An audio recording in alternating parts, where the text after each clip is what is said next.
कभी ऐसा हुआ है कि अपनी डायरी ही सबसे करीबी दोस्त बन गई हो?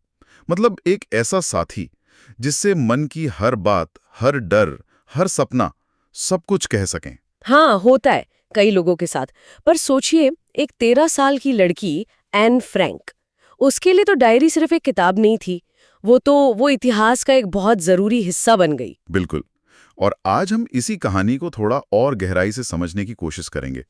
ये बातें हमने ली हैं एन फ्रैंक, एक डायरी, एक इतिहास से। कई लोगों को शायद स्कूल के दिनों से भी याद हो, अंग्रेजी सिलेबस में थी ये। हाँ, बिल्कुल याद होगी। तो आज हम इसी युवा यहूदी लड़की की जिंदगी और उसकी डायरी के मतलब को समझेंगे। सही कहा।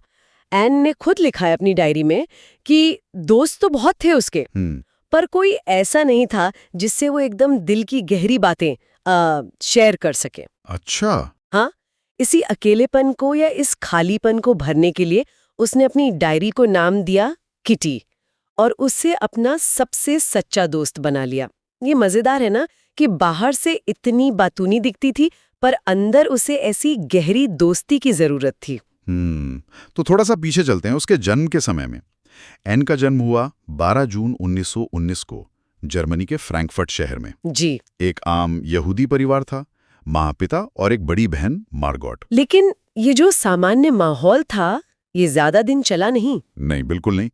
1933 में जैसे ही हिटलर और नाजी पार्टी सत्ता में आए, जर्मनी में यहूदियों के लिए मतलब हालात बहुत तेजी से बिगड़ने लगे। खतरा बढ़ गया। हाँ। तो इसी माहौल को देखते हुए एन का परिवार वो जर्मनी छोड़कर नीदरलैंड्स चले गए, एम्स्टर्डम शहर में, एक बेहतर सुरक्षित जिंदगी की उम्मीद में। एम्स्टर्डम में एन ने फिर स्कूल जाना शुरू किया।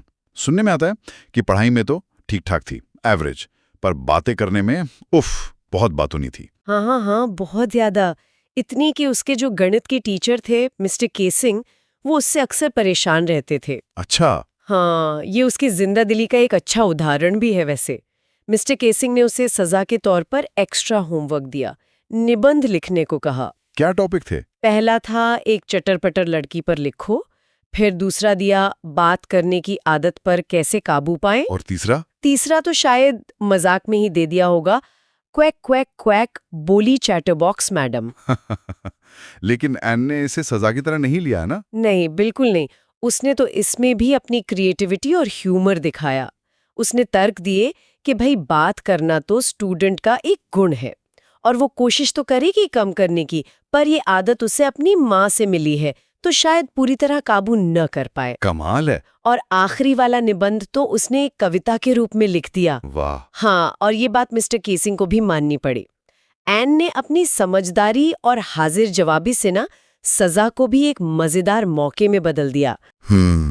ये दिखाता है कि वो सिर्फ बातूनी नहीं थी, उसमें एक तरह की समझ थी, एक मजबूत पर्सनालिटी थी।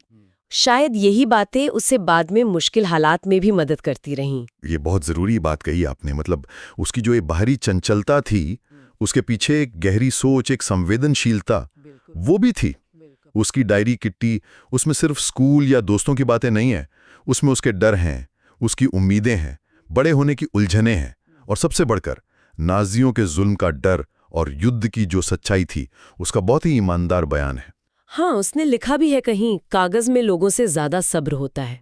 ये लाइन ये उसके अकेलेपन को और अपनी भावनाओं को बाहर निकालने की जरूरत को दिखाती है। सही बात। उसकी लिखाई जो है वो एक टीनेजर की नजरों से उस भयानक दौर का एक मानवीय पहलू सामने लाती है, जिसमें उसकी अपनी उम्मीदें भी हैं और बाहरी दुनिया का खौफ भी। और फिर वो मुश्किल वक्त आया जब उसे और उसके परिवार को पूरी तरह छिप जाना पड़ा। हाँ, जुलाई 1942 में पकड़े जाने का डर इतना बढ़ गया था कि वो लोग एम्स्टर्डम में ही उसके पिता के ऑफिस की बिल्डिंग में एक छुपी हुई जगह थी, सीक्रेट एनेक्स, वहां छिप गए। और लगभग 2 साल तक वो वहीं रहे। जी, 2 साल।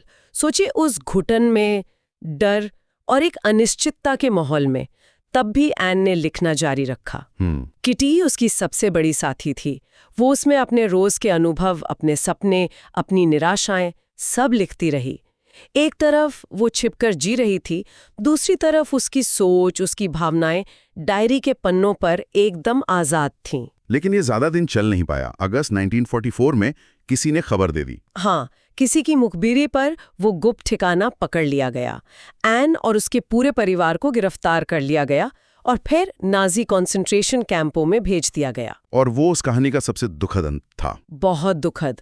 मार्च 1945 में बर्गन बेल्सन कैंप में आज़ादी मिलने से कुछ ही हफ्ते पहले टाइफस बीमारी से एन की मौत हो गई। सिर्फ 15 साल की उम्र में। हाँ, बस 15 साल।